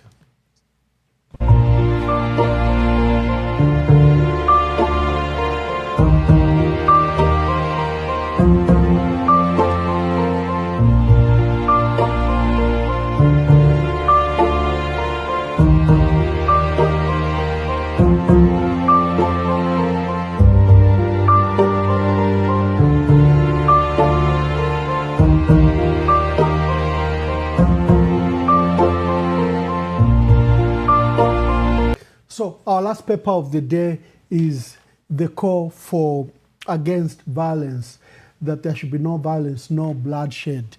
And that's a noble call, the matter that we've been discussing, that let us have free and fair elections. And the second story there are three stories in Daily Nation. The one about our dear brother, Muchemwa Francis, who's been released. He was called Commander 2. It was a famous case. He was jailed and he has served his time, and he has now been released. And the other story is President Hakainde Hichilema at his rally yesterday, claiming that the PF is dead, buried, and that people should forget about it. Of course, people are being unfair on Brian Mundwile. Brian Mundwile and Makebi. First, Brian Mundwile and Tonse Alliance, I think, have over 17 political parties and many civil society groupings. Pamozi Alliance, where Makebi came from, also had something like over 10 political parties and many civil societies. The coalition, the Tonse Pamozi Alliance, is far beyond the Patriotic Front. But President Hakainde Hichilema is keen to characterize it just as a coalition of the PF, when in fact it is not. What are your views? Oh, there's another newspaper. Maybe I just combined. There's another newspaper that was ready by then. We should accord any newspaper that is ready before 6 o'clock will be featured here. The president again is saying no Dununa reverse too. Of course, this is going for the remarks that were made by the running mate to Brian Mundwile at one of the rallies. I think that was in Chilawombo, where he made some remarks that the economy under Edgar Lungu was better. So we'll go back to that economy. That has stirred up controversy. And, like Brian Mundwile's remarks about industrial dryers, this one has been exploited by the ruling party to demonstrate that, look, this alliance is bringing nothing. They are taking you back. So you see the Times of Zambia saying no Dununa reverse. I'll invite you, Dr. Brian Sampa, to combine your views about these two headlines from Daily Nation and the one on in the Times of Zambia. The president made promises. You referred to this in Ingabwe, where he promised that he's going to tar the road in Ingabwe, and we saw a statement from RDA saying the same thing. Just give us your remarks about this and we open the phone lines. So we start with the no violence. This is a very good call by Mambo, but we also need to call out the people who are causing this violence. As we are calling for no violence, we can't give a blanket statement when we know who is behind this. So we need to also be calling them and say, no, look, the government should tell them their cadres. Just yesterday, at the barrio, the video that you played, they were fighting. That is political violence. And yesterday again, we had all those attacks on Mundwile on camera. We haven't heard anything from the government or any arrests yet. So as we talk about no violence, let's call out the people who are causing violence. Now, when you talk about Muchemwa, for me, I've got a very different view. You see, when I look at the people who made money under PF, that is how it is supposed to be. A government is supposed to better people's lives. Remember, Sata said more money in your pockets. Now, what people don't understand about PF is this. The PF started allowing even people who were not educated, people who were coming from low-income families to get contracts. So we had people who were not doing very well financially, when they were given contracts, they started doing better. They had their own homes, they had cars, they started their companies. That is not corruption. That is how it's supposed to be. You're supposed to empower your citizens when you give them those contracts. That's why we saw a lot of new people who were having money in circulation. That is what PF was doing. Unfortunately, when UPND came, everyone who made money was considered corrupt. But up to date, the UPND has never pointed where the money was lost. Up to now, we haven't heard anywhere in any ministry where money was lost. That's because nobody stole money. I had friends before who would get contracts. Like one friend of mine got a contract to put the pavers in Kabwata. When he got that contract, he was paid millions. And he did it, he remained with some money. Because it's a business, you need to make a profit. He bought nice properties and all that. Was that corruption? The answer is no. Everywhere you go, even here in America, Elon Musk gets contracts from the government and he makes profits from the government. That is how it's supposed to be. But there is this distortion making it seem like everything that PF did was wrong. And now people are being arrested every day, left, right, center. It was, so, for me, the other thing that really pains me is when I remember what happened to Boma Lusambo. The last time he was in Kabwe, he was driving a Range Rover. And then the ACC had to get that Range Rover in the pretext that you cannot afford to buy a Range Rover. Like, what kind of society are we living in? We want to control what everybody has. If nothing is lost and then people have got money, you don't have any problem with that. Are you telling me if you asked Elon Musk today how he made 1 trillion, is he going to count every dollar how it came in? Are you telling me by selling laptops alone, if you talk to Microsoft CEO, can tell you that, no, I sold 500 or 1 million laptops, that's how I became a billionaire. How many laptops do you need to sell for you to be a billionaire? These billionaires, you see, there are other things they do. There are contracts and there are other businesses they do. But in Zambia, we've belittled ourselves into thinking that every money that comes, oh, because even me, I cannot remember every receipt of every money I've spent. So does that mean that everyone is corrupt? The answer is no. So we need to be realistic in what we do. A lot of young people have been arrested. So this Muchemwa, even if he has been released, they have still confiscated everything that he had. The same thing they did to the other, the former youth chairperson for CF, the one who just endorsed Munduvire. The same thing they have done to Malanji. The same thing they have done to Bowman Lusambo. Bowman Lusambo's house. I remember when I was a student at the University of Zambia, my friend had an uncle who was staying near Bowman Lusambo's house. That house had been there for a long time. He started building it a long time ago. But again, under UPND, it became proceeds of crime. They went and collected everything that Tasila Lungu had. They went and started counting the cars that Dariso has. The question is, if a district health director can manage to buy a very good car, or even the head teacher, how about the president? How can the president fail to empower his children? Because the president himself has not even, he's not investing in himself, he's investing in his children. We need to be very realistic with what we do.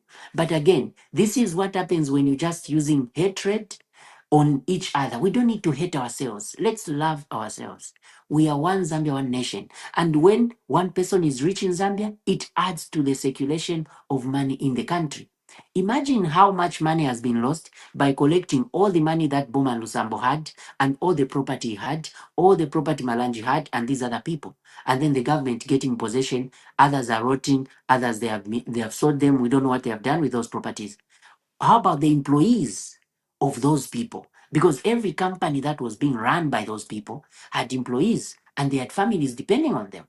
That is why what they are reaping right now, no matter how many times Hakainde will go around campaigning, it won't change what is already coming, because it's not what he's going to say. It's the effect, real effects on people's lives. He has impacted people's lives negatively. When you look at the repossessions which have happened, that is something that is very bad and a lot of people are suffering. And then he talked about PF is dead. It is very funny that the president even talks about PF, because each time he's talking about PF, the PF president is next to him, who is Mao Sampa. So it is ironic that he can even talk about PF with the PF with him in an alliance, a signed alliance. Mao Sampa is there, Chabinga is there, but Charity Banda is there. that is the chairperson. So PF is with UPND.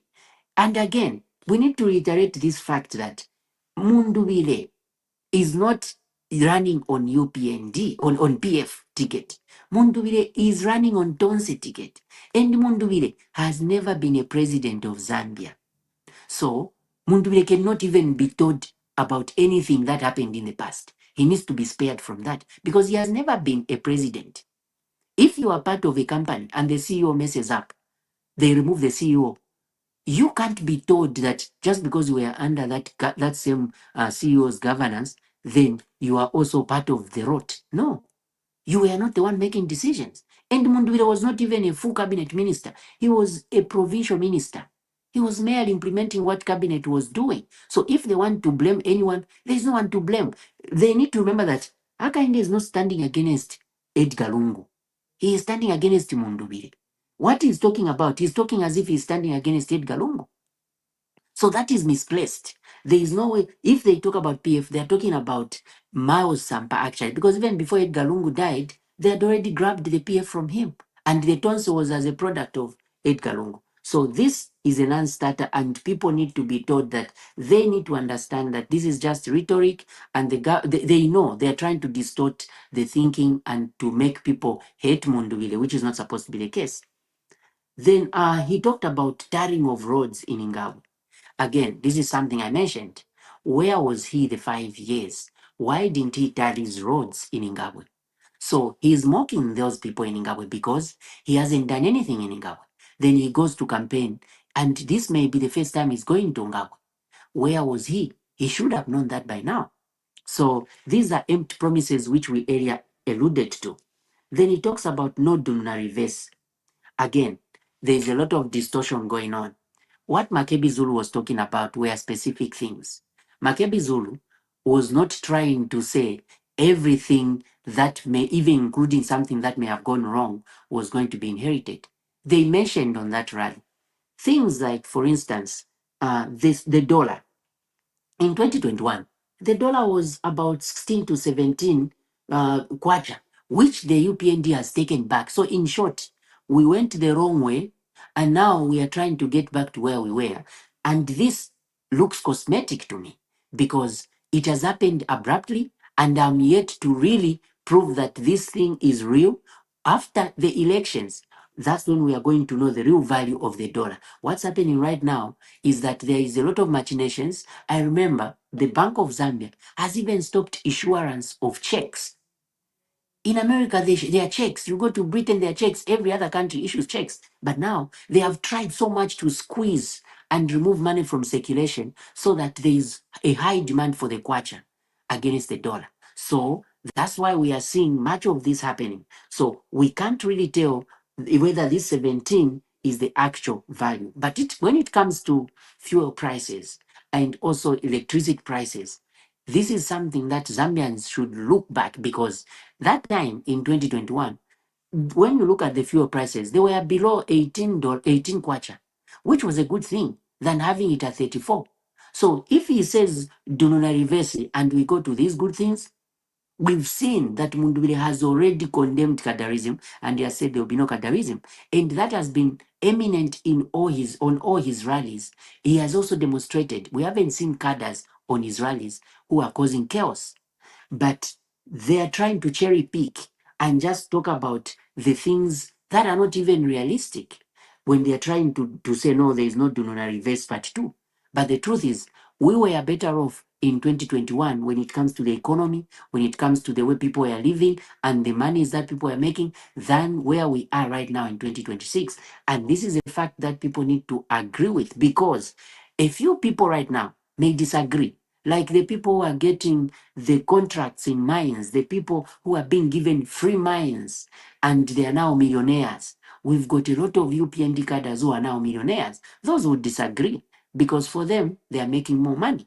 But for an ordinary Zambian, that's why they are seeing Mundubile as their savior, because they can see that we are going in the wrong direction and we need change.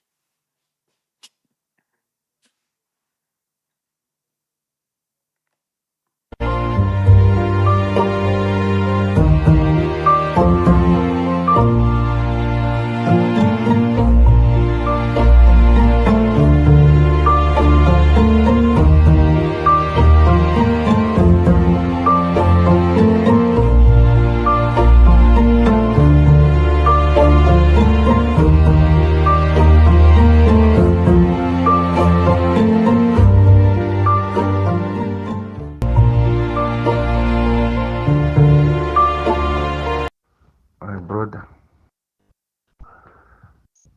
this thing is, these guys are not putting us under pressure. We put ourselves in this pressure because we don't listen. We are greedy. When you give someone advice, it looks like you want to take their position.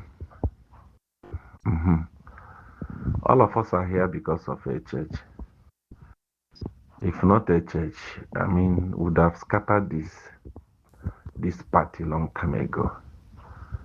We are here because of a church, and we are doing everything possible to make sure that he wins this election the second time and even beyond.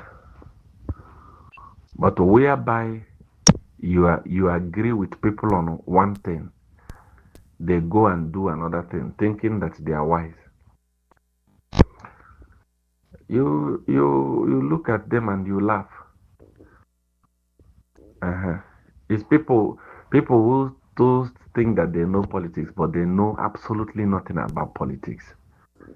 They are not politicians. In 2021 election we won was not because of how these guys were, how good they were in politics. It's because forces were with us and the masses.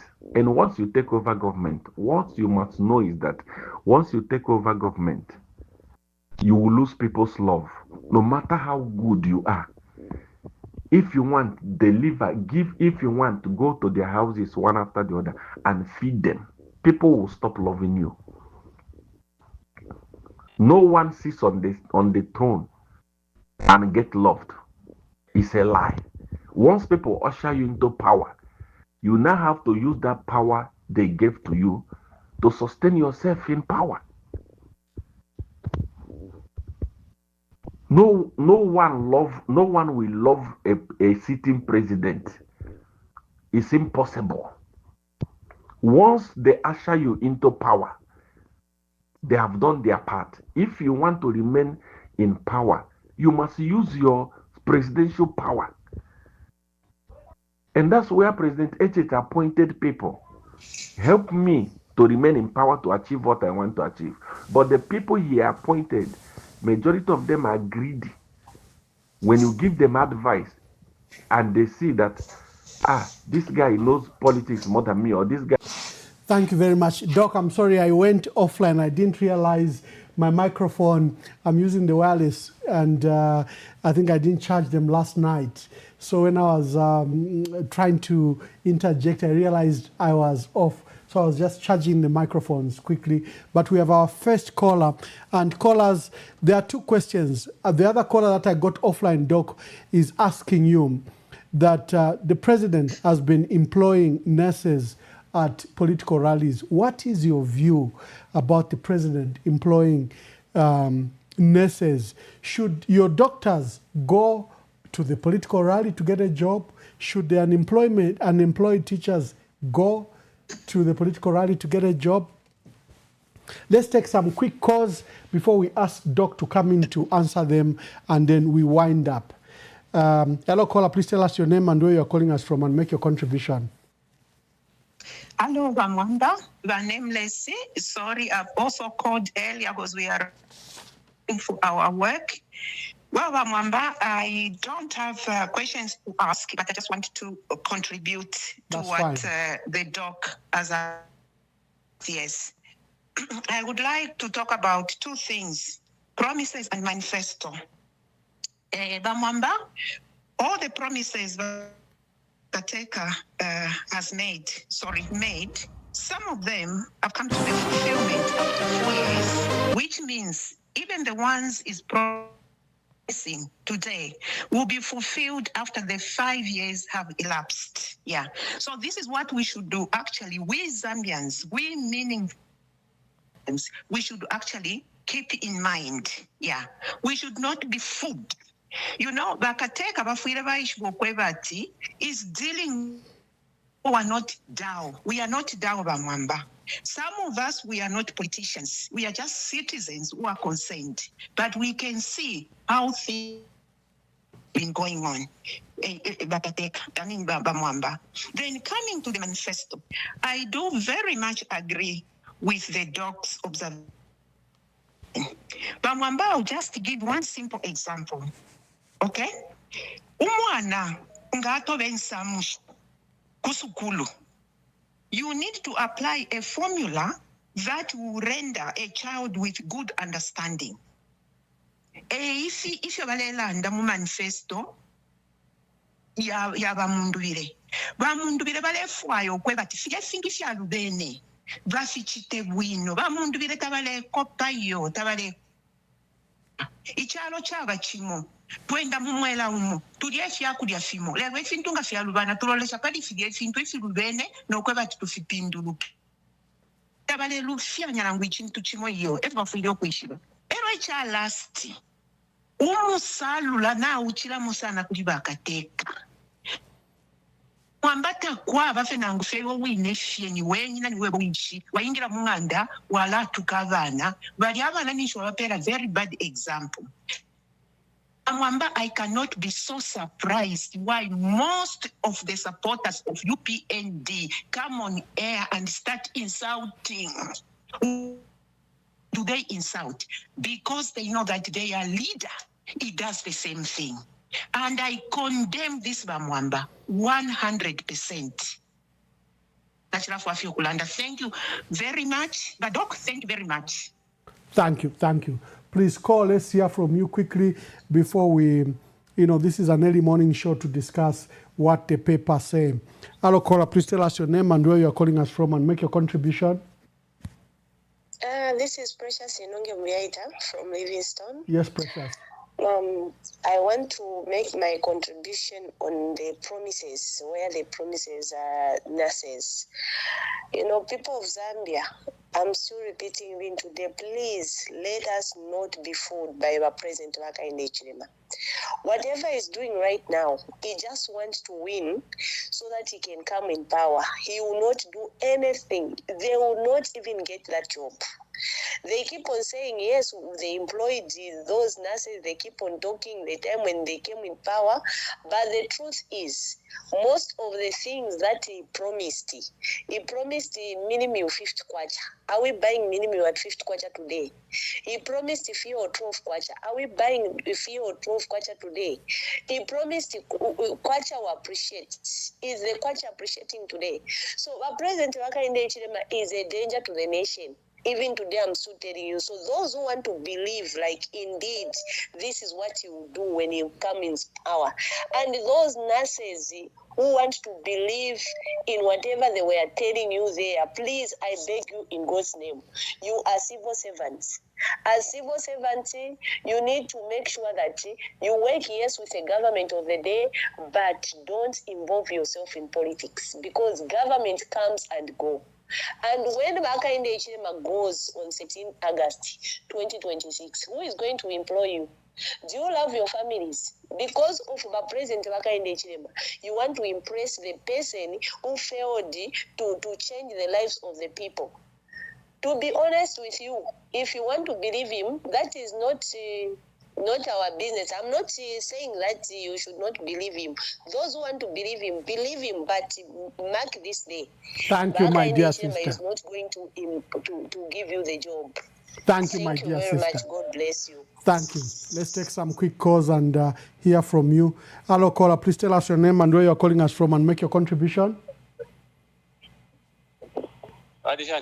Iyo Mwabombeni.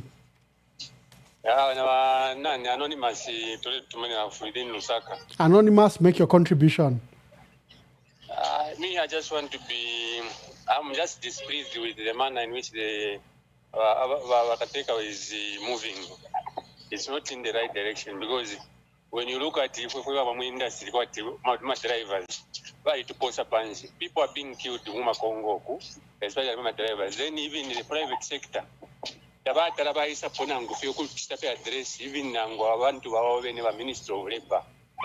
It's a shame nga watwala complaint ku Ministry of Labour for taking a time kwati bamuchite address problem ama complaints abuse machito mwiye tulebomba like Chinese mu private sector tamu aba job security, but here is the man is trying to be to think that if we that they don't there are a lot of problems, not only socially but economically. No wika chifwa wantauli wino, wa president ni walepa kusiana ayo na division do, ngabali within year in 5 years ya watch that race. Okay, labor, this is what I'm going to do. Okay, transport, this is what I'm going to do. Okay, health, this is what I'm going to do. You can't be employing people during a campaign. It's too late. It's gone. You can't do that. If you today, the industries Damuri job security bali tutunga wino ama employers besu, but the president atana kuna ngupita wewe ngoma company kumfafya abantu fu babomba aba pitana mu company ni bali aba given zimtanga eba pitana eba start what ni inspector. Where have you seen that in this? Where are the juniors? What are they doing? What we're checking how people are working. I submit Bamwamba. Thank you very much. Let's take quick calls so that we can end the program. I have to allow the doc to rest. I have to allow him to rest. I saw while we were talking, there were a lot of people that were calling, but I didn't open the phone lines. Let me just give them an opportunity if they can call so that they air out their concerns on this program. Hello, caller. Please tell us your name and where you're calling us from and make your contribution. Okay, call me Anonymous, Ambassador. Anonymous, make your contribution. Yeah, kwena na ine ndifo kulanda pofewa mwamba pali issue ya kuingisha ama civil servant abo ama nurses using database no kubonsha malalizi. Kwena ndeyibukisha mu campaign ba president bantu wamo abachitire sana chikuwa mazambianzi kwebati time bakesa mu maka ukaba sana transparency ukuingisha ababa bonzi ba mu civil service no kulando kwebati onso mwina Zambia na chita deserve share ya mu Zambia lombanga mwalolekesha ba mwamba kwajiba ya mwamba butotero nango ama organization nangola ama churches tabaitumpa mufikansa kufya chalo like aba nesu wa Jehovah's Witness tabaya kumalali ida malali aba opposition ida malali yaba ruling party so kuchina temwa bakateka banja suka kona ngula ama praise singers ukwebati ngabalya abanesu abapepa kuti tawala since tabachita atenda malali za they not Zambians nombe inchito bala kwata shani inchito cha mu civil service, so which means they are segregating those people not to be Zambians, or else they are forcing them to abandon their belief kwebati bale yakumalali yaba HH. So ngatemwa sana banja suka kwati ni formula nshi bakabonjo kwebati they also kata ababa nesu ba Jehovah's Witness because they are also in numbers aba ama neses mu Jehovah's Witness abashakwatesha. So what the questions and kwata bamuntu. Thank you very much. Doc, let's put you on the spot. Please answer the last callers. People have taken interest in this matter. Maybe let me take the other callers so that you answer all the questions together. Hello, caller, please tell us your name and where you're calling us from and make your contribution. Ambassador, good evening. Good evening. Good morning. Oh, it's good morning. Sorry, Ambassador. To you. Ninkwatafi one or a very observation on the form Tako. Looking what Murilo Kavesha he was talking about when I don't know if it was a seminar or whatever he was with his office. Now, here's the situation we have got in this country. We have got the two presidential candidates who are participating in this election. Navakwata ama running mates abashite resign. For me, this issue we're supposed to expect the Constitutional Court to give a direction on this matter. But we have got now 15 or 14 days before election, and the issue is still silence in the court of law. And looking, the Attorney General is saying, and the picture is trying to portray. Don't you think these, even when UPND loses this election, they can use that thing as something to rely on for them to go to court to petition this election? I want you, Ambassador, with your guidance and experience, to do a research or to talk about it. It is very important. I thank you. Thank you very much. In fact, there are three. Brian Mushimba, Reverend Katuta, and Harry Kalaba, who have lost running mates. Now the phone is ringing. Abantu Babuka. Hello, caller. Please tell us your name and where you're calling us from and make your contribution. Mwashuke Nyama. Nimweba ni landeni po.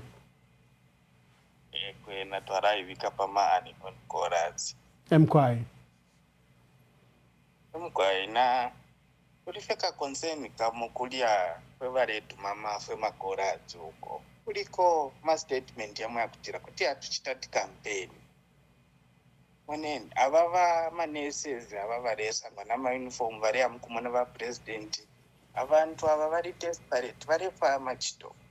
Nomba kwena, ngachakutira waisara ndati. Ngava president vapona, ababa reteka. Ababa rea nama uniform, tabakamone inchito. Because vareshi taparetu. Kuya kwati vare supporter, abareteka. Nomba, ifyo kuri ababa rea nama uniform. Kwena inchitureve kuti vatu wafomu kuvota varavotera va Brian mundu vire nango vara tina tau kanchite to vote roiwi netwa iretanta mina. So I think everyone achira for kutako contribute. So iro ture tumako at least to bomb change ya kutira abantu ture varwisha vatu support vatu vote. Not at yo how avari ya kuma uniform avari na ma uniform avari chitashani. So if an achira for kutako contribute. Thank you very much. I think the issue of people being employed at the rallies, at the political rally, people have taken interest because they have seen Dr. Brian Sampa here. He was president of the Zambia Medical Association, and they've taken interest in this matter, not to benefit any political party or disadvantage any political party, but what should be done. I think that's why they want his thoughts on this matter. Doc, the ball is in your court over what they've raised and the issue of recruitment taking place at political rallies. Okay, so if you allow me, Ambassador, I'm going to read some certain articles from our Constitution which guide the public service recruitment and the issue that we are going to handle. You are at liberty. We've got Article 17, yeah. So we've got Article 173, and then we've got subsection 1, paragraph I. So this is from the Act number 2 of 2016, the Amendment Act. It states that appointments and promotions in public service must be based on merit and not political affiliation. And then Article 173, the same subsection, when we go to J, you find that it guarantees equal opportunities for all citizens who are working or to be employed in public service. Now, if we combine this with Act number 10 of 2016, it says that there should be fairness in competition, and that competition must be based on merit. The last one is Article 21 of the Constitution, which protects the freedom of conscience. So I read all these so that we've got a background. Now, the president goes on a rally. What we should know is this. The first rally that he mentioned that on, the people went there, and because he had not mentioned that he was going to employ, it is likely that those were UPND sympathizers. Because he had not yet said he was going to employ on a rally. They went there and said, and employed the nurses endorsing Hakainde. So those, they were UPND sympathizers. We are not saying it's wrong for somebody to be a UPND supporter. However, people need to remember that a uniform, that nursing uniform, is a gazetted uniform. It is a symbol of purity and also non-alignment. That uniform entails that somebody is able to treat any person regardless of their political affiliation, their religion, or anything. Now, when they go in uniforms to a political rally for UPND, unless they are going there to do first aid, but if they go there for the purpose of listening to what the president is saying at a political rally in a uniform, they are simply telling Zambians that me in this uniform, I'm a UPND. So if a Tonse Alliance member comes and they see that you are UPND, already you don't qualify to treat, because you can't be a nurse who is so inclined to a certain political party. You can't wear that uniform at a rally.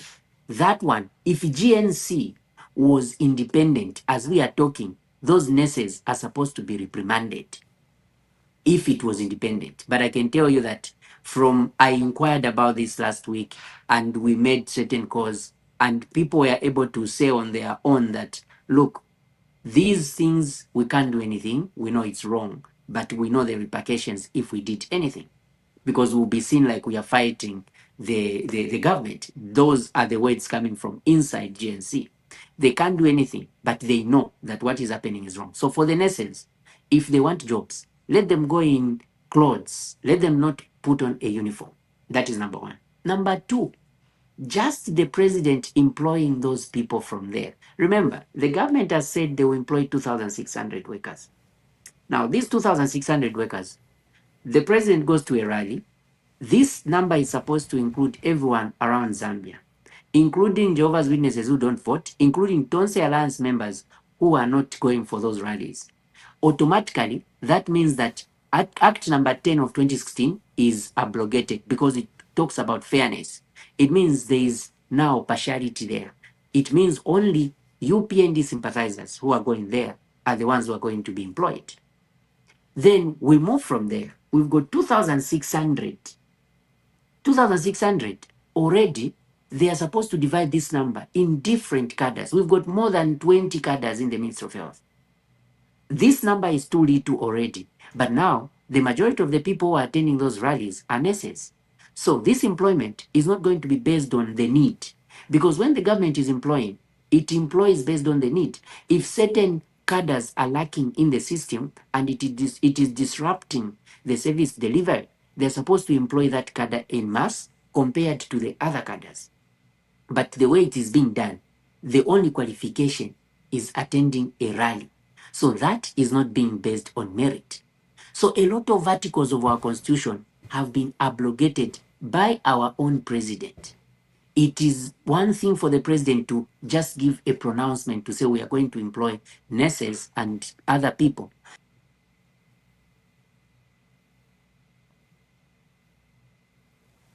Oh, have I lost Doc? Remember there's a big storm, firestorm, thunder and storm in his area. Maybe he has just lost power.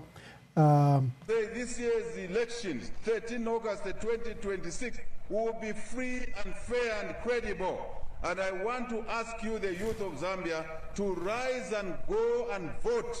Vote for a government which you know, a leadership which you know will continue to give you opportunities.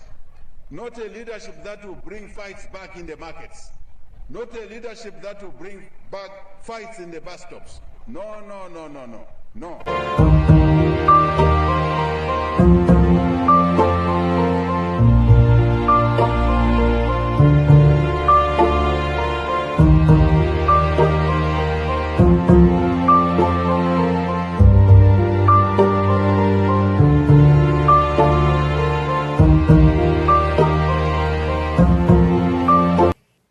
Thank you very much, and thank you for joining us today. This was the edition of What the Papers Say. We accompanied with in-depth analysis. Let's look at the paper's headlines today. So we looked at the Must newspaper, and it has talked about quoting Doreen Mwamba, former Minister of Community Development. We also looked at the Daily Revelation, where Brian Mundwile is saying, look, I'm not standing as a Bemba or as a Kaonde. I'm standing and a Zambian, and I want to be president for all Zambians. We looked at the news diggers. They had the big story of that ballots have arrived.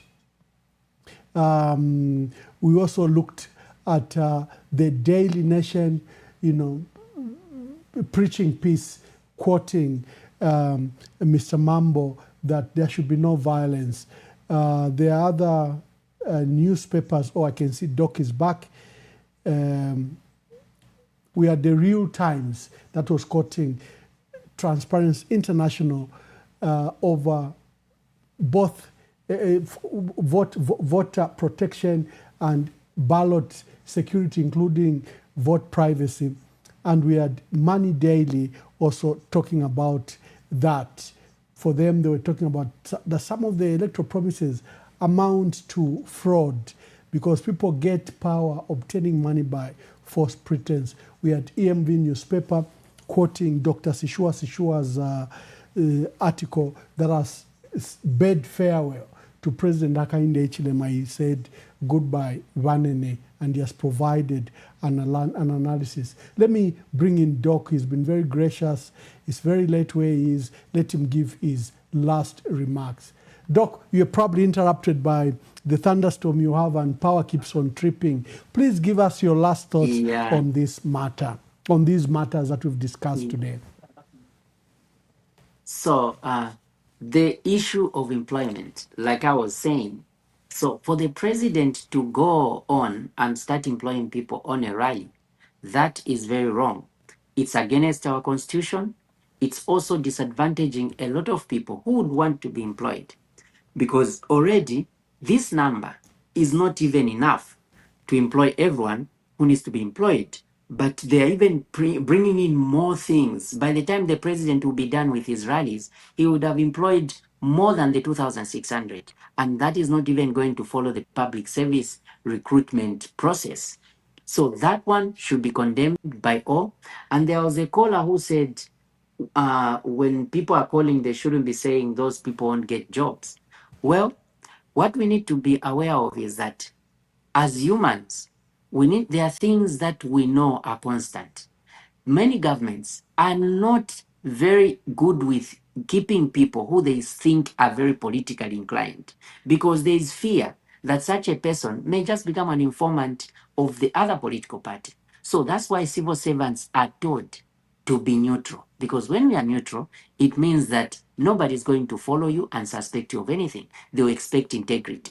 But those nurses who are going to those rallies, they are not showing neutrality. And indeed, they need to shun this because they are looking at today, but it is going to affect them in future. So we condemn this, and it is also tantamount to vote buying.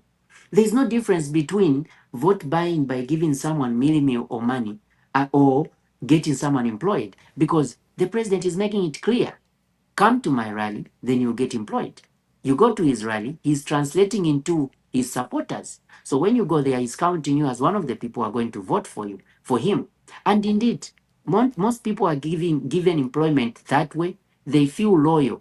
They feel the need to pay back the person who employed them, who is the president. So that is vote buying, because we are not supposed to be doing things that are going to solicit votes during the voting period. If he wanted to employ them, he should have employed them in January. He had the whole time. Or he would have employed them just weeks before there was the opening of the campaigns. But the fact that he's doing it right now and on his rallies, then that is a very big problem. The other caller talked about insults. It is disheartening, yes, that the president is the one going around insulting. I think we mentioned this earlier, that it goes against the Christian values, it goes against our culture, and that's one reason why it is even important that the Ministry of Guidance comes back, because we are seeing that these 5 years has caused a lot of erosion in the morality of our country. Just look at some people who are campaigning for the president. Some people who are campaigning for the president are not really good people. You can even tell by the way they go on social media, they undress. Others go on social media, start insulting people. Others are convicted people who once insulted elderly people and said all unpalatable things on media, and now they are the campaign managers. We also have got some people who are self-proclaimed, they participate in certain things that are illegal in Zambia, but they are campaign managers of the president. So those are the people who seem to, for some reason, identify with the party they're supporting, because the party they are supporting hasn't set any standard. We need to go back to the standards, because we are raising children in this era where there is social media, and social media is in the children's palms. We don't know what the children are able to see. And if we don't control what our children are able to see, or we don't have a society which is responsible, our children will grow up knowing bad things as the good ones. So we need to condemn that, and the president has been very wrong in that area. So the three callers talked about employment, and indeed the thing about employment which I want to add also is that these people need to be very careful as they get employed, because are you aware that from the cholera outbreak, we have some people who have not been employed, and yet the president went and made a pronouncement that he was employing everybody. Not only during the cholera outbreak, there was also the employment of people in April this year. When they employed those healthcare workers, up to now, we've got some doctors who called me and told me they are not yet on payroll. And again, we've got people who are still being owed settling allowance, and the president said, we are paying everyone and we've paid people. But there are people who are being paid from the total amount, they're just being paid 2,000, 3,000. So there's a lot of deception involved. That's why people need to be very careful and not to fall for this. Then we had another caller who talked about the plight of the drivers. This is something that we have heard several times. And unfortunately, the government doesn't seem to be paying attention to these things. There is killing of drivers, not only in Congo, they kill them in South Africa. You know, citizens are supposed to be protected by the government. So the government needs to look at the plight of these drivers, because these are the people who are bringing in forex in the country. These people are the ones feeding families. So if we are having our people being killed that way, and then the government is sitting idly without doing anything about it, that in itself shows that we are dealing with wrong people, because the government should care about even one life. But what can we say? We've got people whose supporters are killing other people. So you really don't expect much to hear from them. That is the reason why Zambians need to rise up and bring about the change that they want to see. We've got another caller who talked about employing using the database. Again, this is something that has been condemned several times. Even the same database, for your information, it hasn't been used. What happened was this: they would use part of the database, and the other people were just in their database, not the government database. They were not using the government database for people who had applied earlier. We have got a real-time story where in April, when they were employing, they told a certain district that they had 10 vacancies of healthcare workers. And the district sat down in their committee, they looked at the people who had applied and picked 10 people. But when the time came for reporting, 30 people reported. So people started asking themselves, where did the 20 people come from? These are the people who are coming from their database, from their secretariat, because unfortunately, we are having employments happening at the secretariat. So the secretariat of the UPND would write names of the people who need to be employed, and those people are getting employed. So this again is something that we have heard Mundubile talk about that is going to get rid of. Now, the onus is on the Zambians.